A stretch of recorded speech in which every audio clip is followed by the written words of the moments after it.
Mastering your Barclays app login is your key to secure and instant banking access.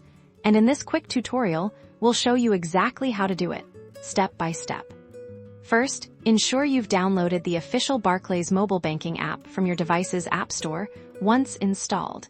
Tap to open it, you'll be greeted by the familiar Barclays branding. For most users, the primary login method is your unique PIN. You'll see a numerical keypad. Carefully enter your 5-digit PIN. Make sure you're in a private space to protect your PIN from prying eyes.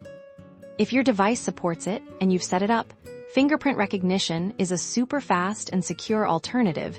Simply place your registered finger on the scanner, and the app should unlock automatically. Some devices or login setups might require a passcode. This is typically a longer, more complex password. Type it in carefully, paying attention to uppercase and lowercase letters, numbers, and symbols if applicable.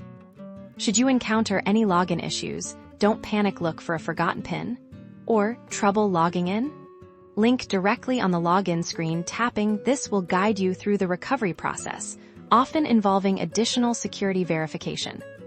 Remember, always ensure you're using a secure, private Wi-Fi network or your mobile data when logging into your banking app to maintain the highest level of security for your financial information. And that's it, a circumflex euros. You're now ready to log into your Barclays app with confidence.